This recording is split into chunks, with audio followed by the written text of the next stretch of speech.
देख रहे हैं नेटवर्क 33 राजकुमार के साथ। तो चलिए बढ़ते हैं आज की कहानी की ओर। दोस्तों, रात के तकरीबन 1:30 बजे जब हमारा ट्रक बेंगलुरु के हाईवे से कोणार्क की तरफ बढ़ रहा था, तभी उस सुनसान हाईवे के बीचों बीच मुझे कोई खड़ा दिखा। उस पर नज़र पड़ते ही मैंने फ़ौरन ही हॉर्न देना शुरू कर दिया, पर मेरे हॉर्न देने के बावजूद भी वो अपनी जगह से जरा सा भी नहीं हिला। जब मैंने ट्रक की स्पीड कम करने की कोशिश की तो मैंने पाया कि ना तो ट्रक की स्पीड कम हो रही है और ना ही ट्रक के ब्रेक काम कर रहे हैं। यहाँ तक कि ट्रक की स्टीयरिंग व्हील भी अब मेरे कंट्रोल में नहीं थे। देखते ही देखते मेरा ट्रक उस आदमी को कुचलता हुआ आगे निकल गया और कुछ आगे जाने के बाद रुक गया। मुझे समझ में नहीं आ रहा था कि आखिर ये हुआ तो हुआ कैसे।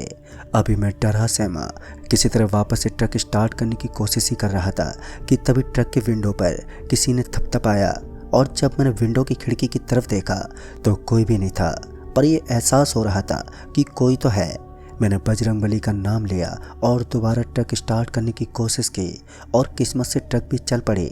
मैं जल्दी से वहाँ से निकला और जब मैं काफ़ी दूर चला गया तो मुझे लगा कि अब सब कुछ ठीक है, पर तभी मेरे ट्रक के विंडो स्क्रीन यानी कि सामने वाले शीशे पे 2 पैर लटके हुए नजर आए, जिसमें से एक पैर किसी औरत का था तो दूसरा किसी मर्द का। उन दोनों पैरों पर नज़र पड़ते ही मेरी सांसें मेरे काबू से बाहर हो गईं और घबराहट के चलते मैं ट्रक को संभाल नहीं पाया और ट्रक मेन हाईवे से उतरकर किसी पुरानी सड़क पर आ गई। मैंने वक्त रहते ट्रक को तो पलटने से बचा लिया, पर मैं अभी भी बहुत डरा हुआ था, जिस वजह से मैं ट्रक को उस पुराने रोड पर भगाता रहा। फिर जब कुछ देर बाद मेरी घबराहट कम हुई तो मेरा ध्यान उस रोड पर गया जिस पर अब वो दोनों पैर विंडो स्क्रीन से गायब हो गए थे, पर मैं अभी भी ट्रक भगाता रहा। और जब मैंने थोड़ा बाहर की तरफ ध्यान दिया तो मैंने देखा कि उस रोड पर जो लाइट के खंभे लगे हुए हैं वो सारे लगातार ब्लिंक कर रहे हैं, और सड़क की ओर दोनों खड़े लंबे लंबे घने पेड़ से ऐसा लग रहा था कि वो रोड किसी जंगल से होकर गुजर रही है। मैं ये सोचकर ट्रक चला ही रहा था कि आगे कहीं जाकर कोई मेन हाईवे मिल जाएगा, पर काफ़ी आगे आने के बाद भी मुझे कोई दूसरा हाईवे नहीं मिला, और अब कुछ आगे जाने के बाद वो रोड इतनी संकरी हो गई कि अब ट्रक उस रोड पर आगे नहीं बढ़ सकते थे, जिस वजह से मुझे ट्रक रोकना पड़ा। अभी मैं ट्रक रोक कर यही सोच रहा था कि अब क्या किया जाए कि तभी मुझे सामने उस संकरी रोड पर कोई नज़र आया। उस पर नज़र पड़ते ही मैंने उसे आवाज़ देते हुए कहा, भाई साहब ज़रा सुनिए तो। पर वो मेरी आवाज़ देने के बाद भी नहीं रुका और वो आगे चला गया। हालांकि मैं ट्रक से उतरना नहीं चाहता था, पर मुझे लगा कि वो आदमी मेरे यहाँ से निकलने में शायद कोई मदद कर दे। ये सोचकर मैं ट्रक से नीचे उतर गया, और जब मैं उस आदमी को आवाज़ देते हुए उसके पीछे गया तो मैंने पाया कि वो आदमी एक बस्ती की तरफ जा रहा है। वहाँ उस सुनसान और अलग थलग पड़े दुनिया में बस्ती को देखकर मुझे थोड़ी राहत मिली। बस्ती का मतलब था कि लोगों का होना, और मुझे इस अंधेरी और डरावनी रात से बचने के लिए ऐसी किसी सहारे की ज़रूरत थी। पर वो आदमी मेरे लाख आवाज़ देने के बावजूद भी रुकने को तैयार नहीं था, जिस वजह से मैं दौड़ते हुए उसके पास गया और उसके कंधे पर हाथ रखते हुए बोला, भाई साहब मैं आपको आवाज़ दे रहा हूँ। मेरे इतना कहते ही वो आदमी रुका और बड़े ही आराम से मेरी तरफ पलटा, और उसके पलटते ही जब मैंने उसका चेहरा देखा तो मैं हड़बड़ाते पीछे गिर पड़ा। दरअसल उसके चेहरे के बीचों बीच टाँके की सिलाई हो रखी थी।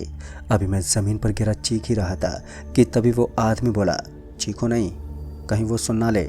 और ये बोलकर वो आदमी बस्ती की तरफ जाने लगा, और वहीं मैं अभी भी वहीं पर पड़ा रहा। फिर जब वो आदमी उस बस्ती के अंदर चला गया तब जाकर मेरी जान में जान आई। तभी मैं जल्दी से उठा और अपने कपड़े झाड़ते बोला, पता नहीं आज मेरी किस्मत में क्या लिखा है।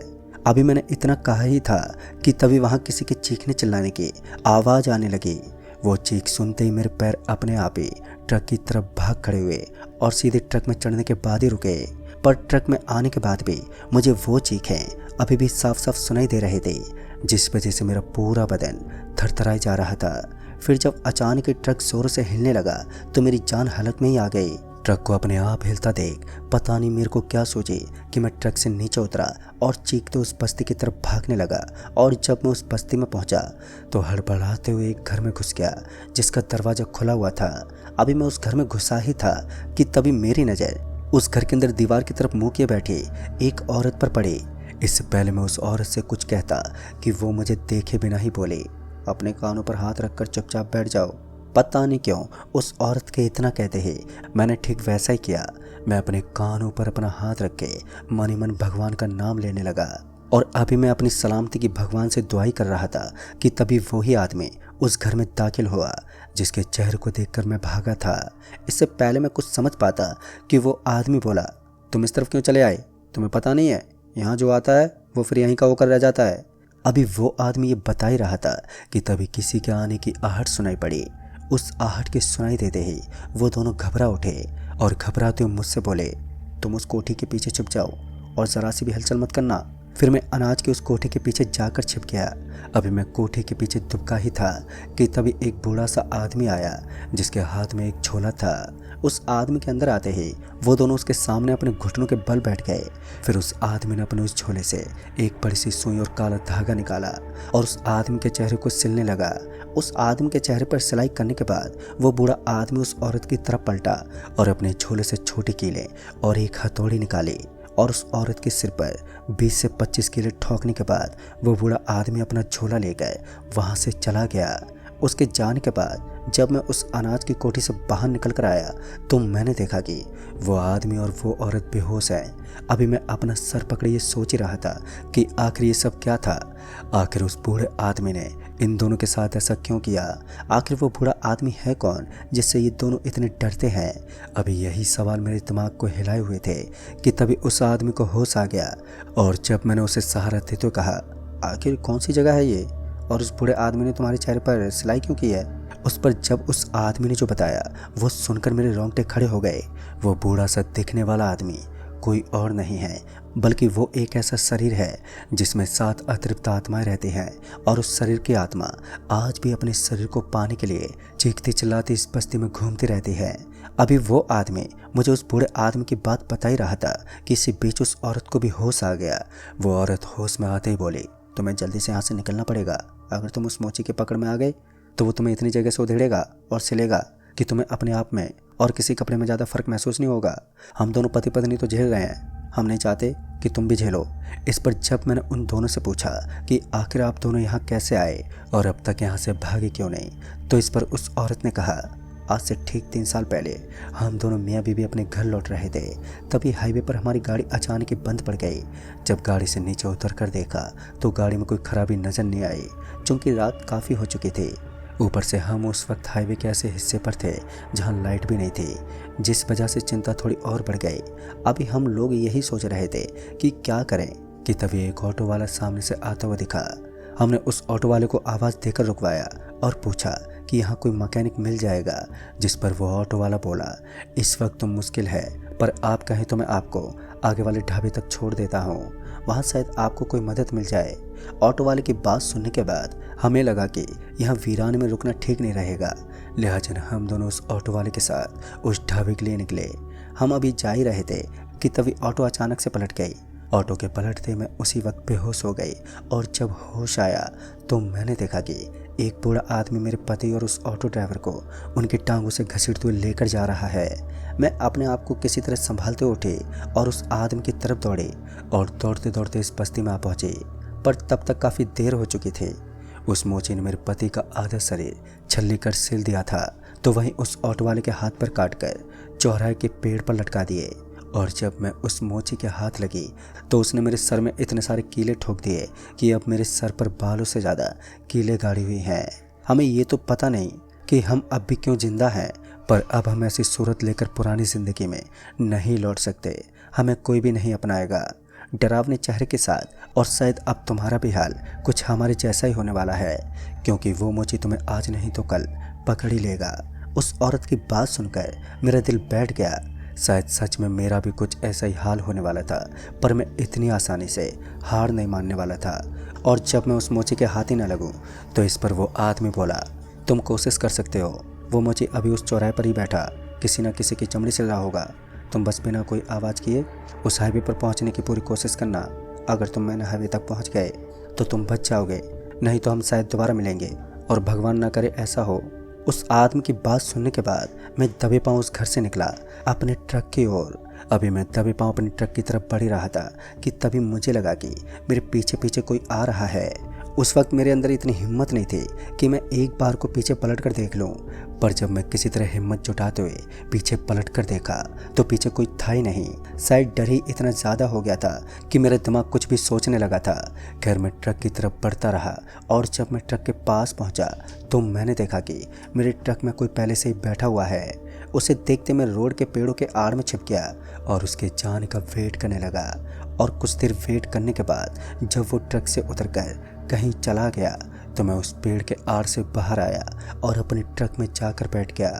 ट्रक में बैठने के बाद अभी मैंने ट्रक स्टार्ट ही की थी कि तभी मेरी नज़र सामने खड़े उसी बूढ़े आदमी पर पड़ी जो इंसानों के साथ हैवानों जैसा सलूक करता है। अपने सामने उस मोची को देखकर मेरे हाथ पर एक बार फिर अपने आप ही थरथराने लगे थे, पर इससे पहले वो मोची मुझ तक पहुंच पाता मैंने ट्रक को रिवर्स में डाला और पीछे की तरफ भगाने लगा। पहले कुछ देर तो ट्रक रिवर्स में ही चली, फिर अचानक ही ट्रक एक जगह पर ठहर गई जबकि ट्रक के पहिए पूरी रफ्तार में घूम रहे थे।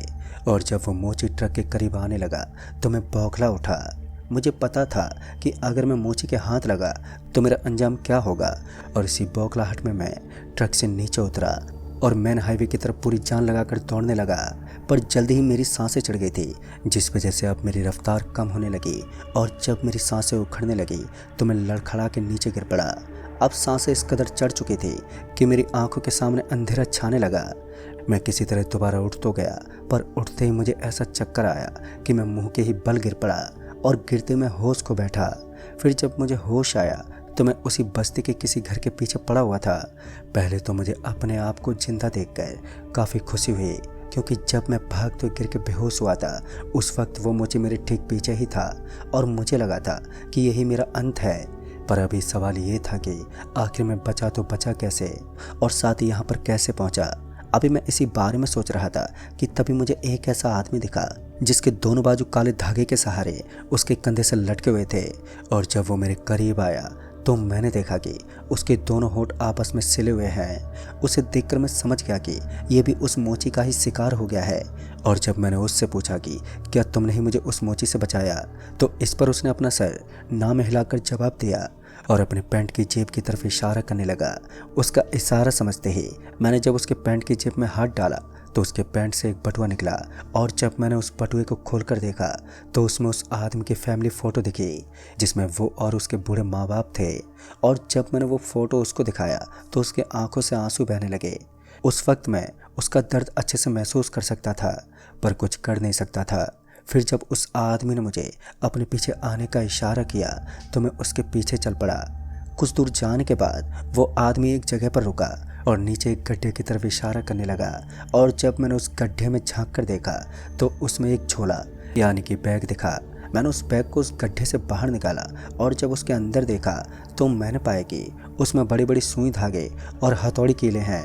पहले तो मैं समझ नहीं पाया कि आखिर इन चीज़ों का करना क्या है, पर जब उस आदमी ने मुझे इशारे से ये बताया कि आखिर मुझे इन चीज़ों का क्या करना है तो मेरे तो होश ही उड़ गए। दरअसल उस आदमी ने इशारों में बताया कि मुझे अपने चेहरे और बदन पर इन सुई धागों की मदद से ठीक वैसी सिलाई करनी है जैसी वो मोची करता है, पर शायद यही एकमात्र रास्ता था यहाँ से निकलने का। पर मैं अपने हाथों से अपनी सिलाई कैसे करता भला। फिर मुझे उन्हीं दोनों लोगों का ख्याल आया जो पहले मुझे मिले थे। मैं उस झोले और उस आदमी के साथ उन दोनों के घर पहुँचा।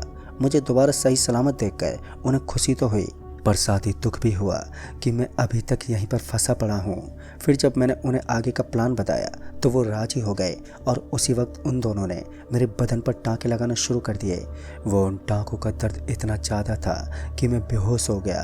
और जब मुझे होश आया तो मैंने देखा कि मेरे शरीर से उस आदमी का एक हाथ भी सिल दिया जिसने मुझे ये तरकीब बताई थी। फिर जब उस आदमी ने कहा ये तुम्हें हाईवे के किनारे पहुँचा देगा और मौका देखते ही तुम बिना कुछ सोचे समझे हाईवे पर पहुंच जाना, और हाँ वो मोची हर वक्त तुम्हारे आसपास ही रहेगा, पर उसे शक नहीं होना चाहिए कि तुम भागने वाले हो। फिर उसके बाद हम दोनों हाईवे की तरफ चल पड़े। अभी हम कुछ दूर आए ही थे कि तभी वो मोची नज़र आया, पर मैं शांत रहा और उसी रफ्तार में उस आदमी के साथ चलता रहा। वो मोची कुछ देर तक तो हम दोनों के पीछे पीछे आया, फिर वो एकदम से कहीं गायब हो गया। उस मोची के गायब होते ही मुझे लगा कि शायद अब मुसीबत टल गई है। पर जब हम दोनों उस हाईवे के करीब पहुंचे तो मैंने देखा कि वो मोची सामने हाईवे के करीब ही खड़ा हमें देख रहा है। उस मोची को वहां देखकर मेरे कदम ठहर गए, पर उस आदमी के कदम नहीं थमे। वो चलता ही रहा और मैं भी उसके साथ साथ आगे बढ़ता रहा। और फिर जब हम दोनों हाईवे के बिल्कुल करीब ही पहुंच गए तो वो मोची हमारी तरफ आने लगा। उस मोची को अपनी तरफ आता देखकर हम दोनों उसी वक्त पूरी जान लगाकर भागे।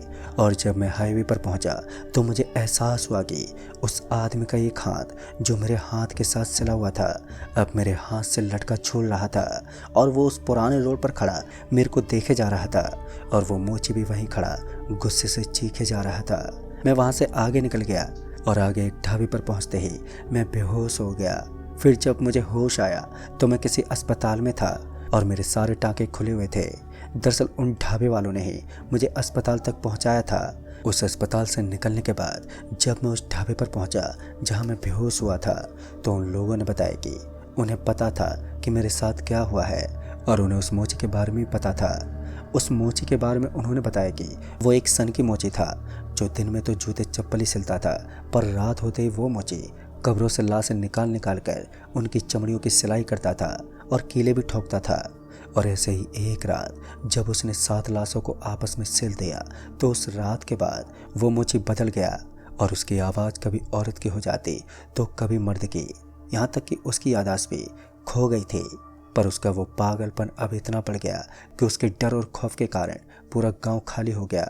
और आज भी कोई गलती से वहां पहुंच जाता है तो फिर वो मोची उस आदमी को जीते जी सिल देता है। दोस्तों, ये सब जानने के बाद मैं फिर कभी भी उस हाईवे से नहीं गुजरा। कहते हैं कि आज भी उस हाईवे से गुजरते वक्त उस पुराने रोड पर एक बूढ़ा आदमी झोला लिए नजर आता है। तो दोस्तों, इस कहानी में बस इतना ही। कहानी आपको पसंद आई हो तो वीडियो को लाइक शेयर ज़रूर कर दें और साथ ही हमें नीचे कमेंट बॉक्स में ज़रूर बताएं। तो मैं आपका दोस्त राजकुमार जल्द ही मिलूँगा ऐसी एक और नई कहानी के साथ। तब तक के लिए बाय एंड टेक केयर। दोस्तों, मेरा नाम महिपाल है और आज जो कहानी मैं आप सभी को बताने जा रहा हूँ ये हमारे गांव का एक ऐसा डरावना किस्सा है जिसने हमारे गांव के नज़रिए को बदल कर रख दिया था। वैसे तो कई सारी ऐसी कहानियाँ होती हैं जो आपको बेहद ही डरा देती हैं, लेकिन ये कहानी बहुत ही खास है क्योंकि इस कहानी के अंदर कुछ ऐसे राज दफनाए गए थे जिसके बाद इन चीज़ों को समझ पाना हर किसी के बस में नहीं होता। ये साल 2004 का था और उन दोनों धीरे धीरे लोगों के अंदर शिक्षा का विकास हो रहा था। इसी के चलते हमारा सामना एक ऐसी चीज़ से हुआ जो कि हमारी ज़िंदगी के लिए काफ़ी ज़्यादा डरावना साबित हो गया। आजकल जहां भूत प्रेत को लेकर सभी के मन में अलग अलग विचार होते हैं तो ये उन दिनों की बात है जब भूत प्रेत का नाम ज़ोरों शोरों से लिया जाता था। लोग इनके ऊपर काफ़ी जल्दी विश्वास भी करते थे, लेकिन एक मैं और मेरे परिवार वाले थे जो इन चीज़ों पर विश्वास करना तो दूर की बात है, हम इन चीज़ों को केवल एक अंधविश्वास समझते थे, बल्कि उसके साथ ही हम इन चीज़ों के बारे में बात करने वाले लोगों को काफ़ी ज़्यादा सावधान कर देते थे कि ऐसा कुछ भी नहीं होता, ये सब कहने की बात होती है। लेकिन दोस्तों, कुछ ऐसी चीज़ें होती हैं जो किसी एक इंसान की तरह हर किसी के मन में एक तरह के विचार नहीं रखते, सभी के अलग अलग विचार होते हैं। गांव के अंदर अब सब कुछ सही चल रहा था, लेकिन जब कुछ लोगों को पता चला कि आज हमारे गांव के किनारे एक आदमी की लाश मिली है तो गांव वाले इस बात को सुनकर काफ़ी ज़्यादा हैरान हो गए, क्योंकि ऐसा आज से पहले कभी नहीं हुआ था कि हमारे गांव के अंदर किसी की लाश मिल जाए। वैसे भी उस तालाब को गांव के लोग काफ़ी ज़्यादा शुद्ध बताते थे। उनका मानना था कि उस तालाब के अंदर किसी भी ऐसी गंदी चीज़ का मिलना पॉसिबल नहीं होता है। लेकिन इस घटना के बाद लोगों के अंदर एक डर बैठ गया था। दोस्तों, उसके बाद क्या हुआ आइए जानते हैं और भी करीब से। गांव के अंदर जब उस लाश को लाया गया तो हमें पता चला कि लाश को काफ़ी टुकड़ों में विभाजित कर दिया गया है। उस आदमी की लाश इतनी बुरी तरह सड़ रही थी मानो किसी ने उसे काट काट कर फेंक दिया हो। दोस्तों, ये चीज़ इतनी ज़्यादा डरावनी थी कि उस चीज़ को देखकर हर किसी के रोंगटे खड़े हो जा रहे थे। हालांकि मैंने तो उस चीज़ को अपनी आंखों से नहीं देखा था, लेकिन वो कहते हैं ना, जिंदगी जब डरावनी चीज़ें दिखाने लगती है तो बड़े बड़े लोग कांप जाते हैं। कुछ ऐसा ही मेरे साथ भी हो रहा था। उनके डर मात्र से ही मेरे शरीर के अंदर भी कंपन महसूस हो रहा था और कुछ दिनों तक तो ऐसा ही चलता रहा। गांव के अंदर एक दहशत बनी रही। लोगों के मन में एक सवाल खड़ा हो गया था कि आखिर वो किसकी लाश थी और आई कहाँ से, क्योंकि उस आदमी के बारे में कोई भी पता नहीं लगा पा रहा था। काफ़ी बार कोशिश की, लेकिन इसके बावजूद भी इस बात को कोई नहीं जानता था कि वो लाश किसकी थी। तभी कुछ लोगों ने बताया कि वो किसी दूर रहने वाले आदमी की लाश थी जो इस तालाब तक पहुंच गई। लेकिन एक बात ये भी थी कि पुलिस भी अब इस आदमी का पता नहीं लगा पा रही थी। उसके बाद लगभग 3 सप्ताह बीत गए और तब जाकर हम सभी को पता चला कि वो लाश किसी शहरी लड़के की लाश थी और उसके प्रति काफ़ी ज़्यादा दुश्मनी हुआ करती थी। वो लड़का एक गैंगस्टर था। इस बात को सुनकर हमें लगा कि इस तरीके के मामले होना तो एक आम बात है, लेकिन फिर भी गांव वाले अब सावधान हो चुके थे। खासकर उस तालाब के प्रति काफ़ी ज़्यादा डर जताने लगे थे। ऐसा लगने लगा था मानो उस तालाब के बगल में कोई आत्मा रहने लगी हो। लेकिन मैं उसी बात को दोबारा दोहराना चाहूँगा कि मुझे कभी भी इन चीज़ों पर विश्वास नहीं था, तो मैं भला कैसे गांव वालों की बातों में आ जाता। लेकिन एक प्रॉब्लम ये भी थी कि उस गांव के बगल में हमारे क्रिकेट का ग्राउंड बना हुआ था, तो हमें वहां जाने में अब काफ़ी ज़्यादा डर लगने लगा था। हमें ऐसा लगता था कहीं अब उस तालाब के किनारे कुछ और न मिल जाए, क्योंकि हमें उस तालाब का नाम सुनते ही ऐसा लगता जैसे कि उसके आजू बाजू में सिर्फ मर्डर होते हैं। लेकिन मजबूरन वहाँ हमें जाना पड़ता था। कुछ दिनों तक तो हम उसी ग्राउंड में खेलने के लिए जाते रहे, लेकिन एक दिन कुछ ऐसा हुआ जिसने समय की सुई को पूरी तरीके से बदल दिया था। हुआ कुछ ऐसा था कि उस दिन मेरे सारे के सारे दोस्त बारिश की वजह से वहाँ खेलने नहीं गए और मैं यूं ही टहलते टहलते उस ग्राउंड के पास चला गया। और मुझे पता नहीं था कि आज की रात घनघोर सन्नाटे वाली अमावस्या की रात है, और किसी ने मुझे बताया भी नहीं था, और बताता तो भी मैं इन चीज़ों पर विश्वास ही नहीं करता। लेकिन जैसे मैं वहाँ पर पहुँचा तो मुझे पता चला कि मेरा कोई भी कमीना दोस्त ग्राउंड पर नहीं पहुँचा है। पता नहीं क्यों, लेकिन उस वक्त तो मुझे काफ़ी ज़्यादा बेचैनी हो रही थी।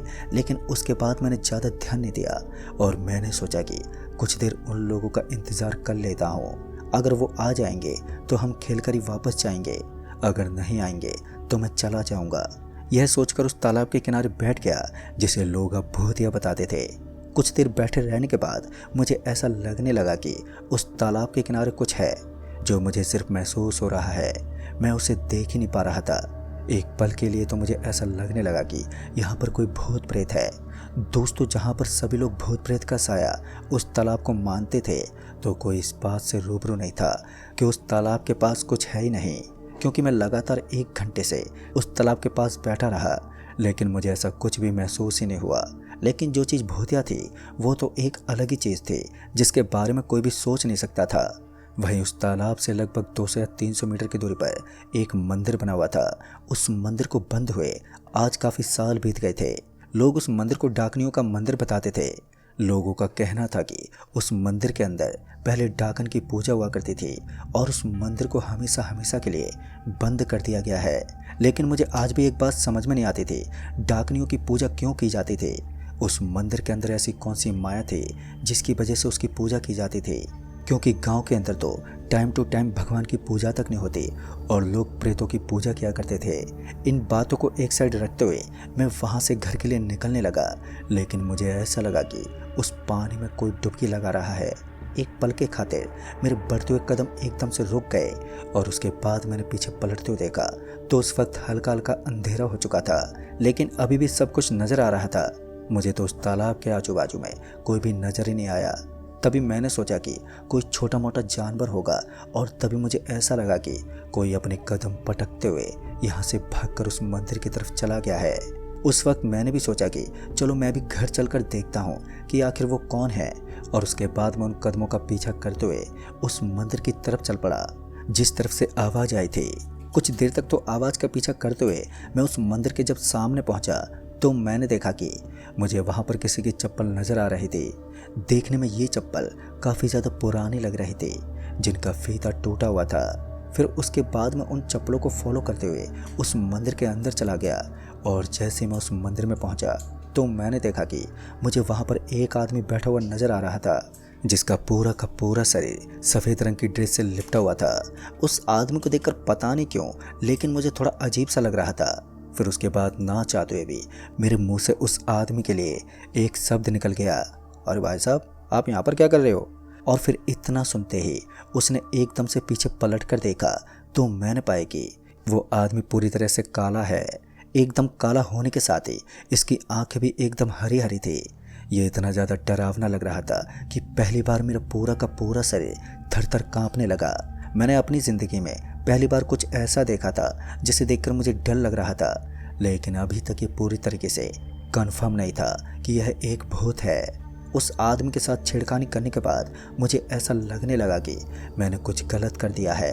पता नहीं क्यों, लेकिन अचानक उस आदमी के प्रति मेरे अंदर डर बैठ गया और उसके बाद मैं पीछे की तरफ मुड़ा और वहाँ से भागने की कोशिश करने लगा।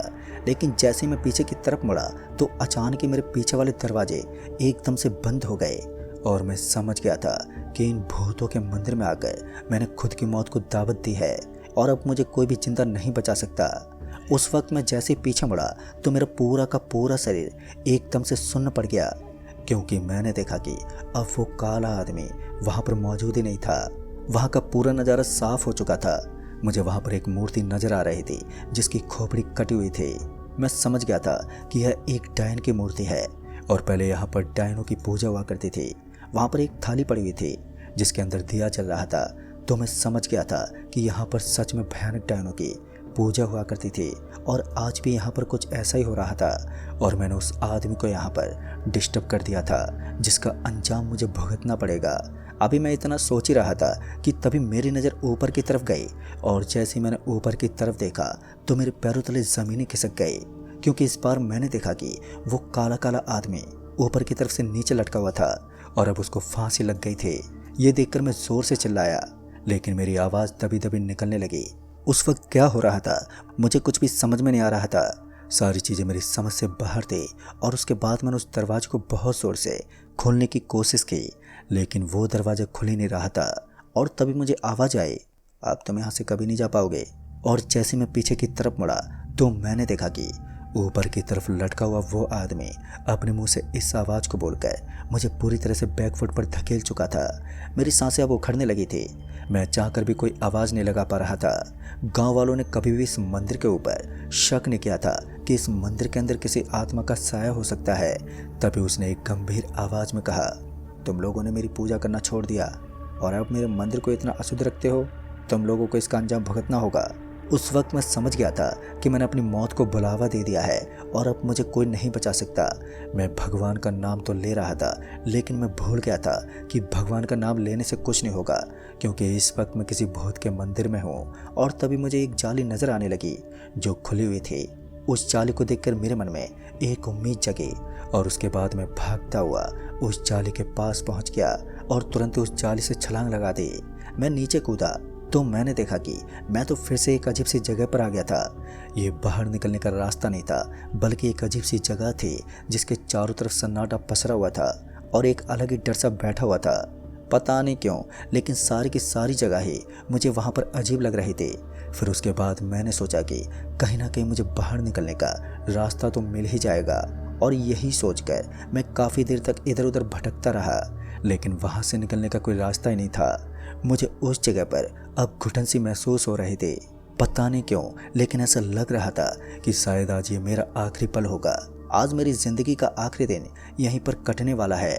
लेकिन वो कहते हैं ना, किस्मत को जब कुछ और ही मंजूर होता है तो कोई भी चीज़ हमारा कुछ नहीं बिगाड़ सकती। मेरी किस्मत में अभी ज़िंदगी लिखी हुई थी, तो भला कोई भी चीज़ मेरा क्या बिगाड़ सकती थी। उसी वक्त मुझे एक रास्ता दिखा और उस रास्ते को देखकर ये साबित हो रहा था कि ये रास्ता कहीं ना कहीं मेरी ज़िंदगी बचाने के लिए एक उत्तम रास्ता है, क्योंकि उस रास्ते के ऊपर एक भगवा रंग का झंडा टंगा हुआ था और उस झंडे को देखकर मैं समझ गया था कि ये बालाजी भगवान का ही झंडा है, जिसमें मैं काफ़ी श्रद्धा और विश्वास रखता था। उसी वक्त मैंने उस तरफ चलना शुरू कर दिया। कहते हैं हमारे भगवान जब हमको दिल से याद करते हैं तो वो हमें कुछ संकेत देते हैं और उन्हीं के संकेत के सहारे हम अपनी जान बचाकर आसानी से निकल जाते हैं। अब तो मुझे भी ऐसा ही लग रहा था कि शायद भगवान ने मेरी जान बचाने के लिए मुझे एक मौका दिया है। और उसके बाद मैंने उसी रास्ते पर चलना शुरू कर दिया जिसके ऊपर मुझे वो संकेत मिल रहा था। कुछ देर तक तो उस रास्ते के ऊपर चलने के बाद मुझे अपने सामने की तरफ एक गाड़ी गुजरती हुई नजर आने लगी।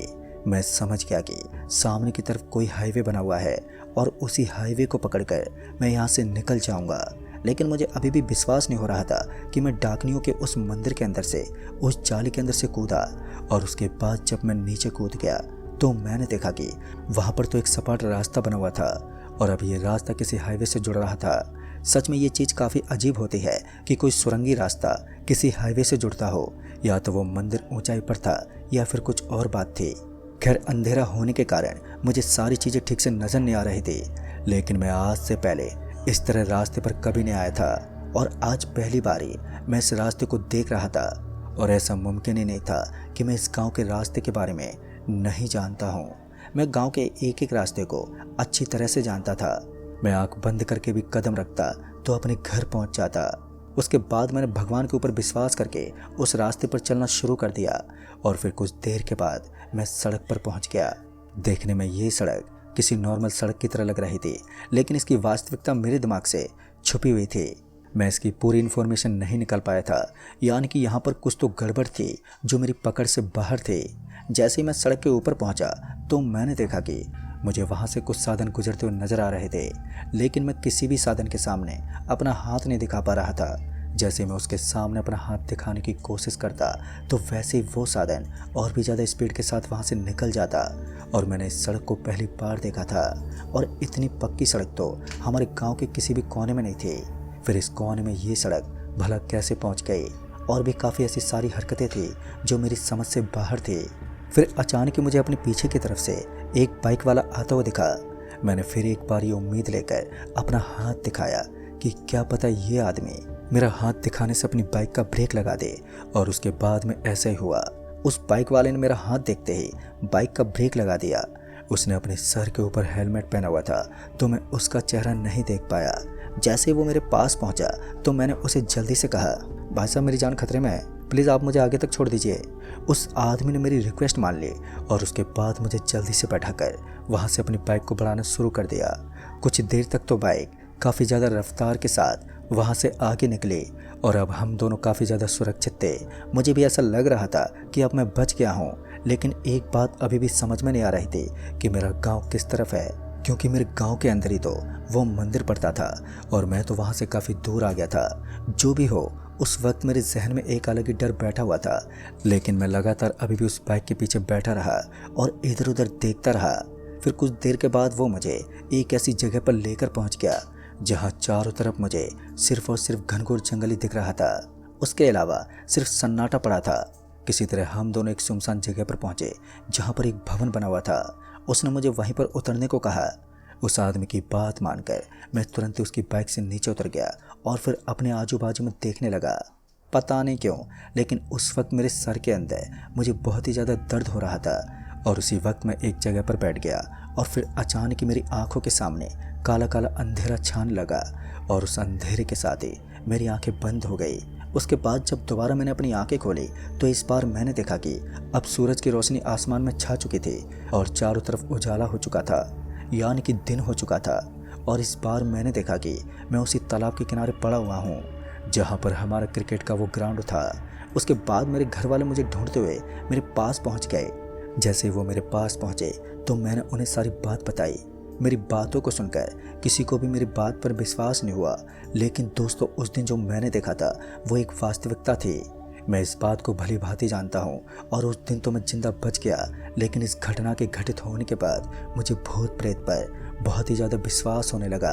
आज भी वो डर मेरे जहन में बैठा हुआ है और अब मुझे भूत प्रेत पर काफ़ी ज़्यादा विश्वास होने लगा है। जिन चीज़ों को मैं नहीं मानता था उन चीज़ों ने मेरे ऊपर इतना ज़्यादा प्रभाव डाल दिया कि इनका नाम सुनते ही मेरे शरीर में एक अजीब सा डर बैठ जाता है। मगर दोस्तों आज भी मेरे घर वाले मेरे उस घटना को सच्चाई नहीं बताते। उनका मानना है कि मैंने उस दिन कोई नशा किया था जिसकी वजह से मेरे साथ ऐसा हुआ, लेकिन हकीकत तो मैं ही जानता हूँ कि मेरे साथ क्या हुआ था। तो दोस्तों इस कहानी में बस इतना ही। कहानी आपको पसंद आई हो तो वीडियो को लाइक शेयर ज़रूर कर दें और साथ ही हमें नीचे कमेंट बॉक्स में ज़रूर बताएं। तो मैं आपका दोस्त राजकुमार जल्द ही मिलूँगा ऐसी एक और नई कहानी के साथ। तब तक के लिए बाय एंड टेक केयर।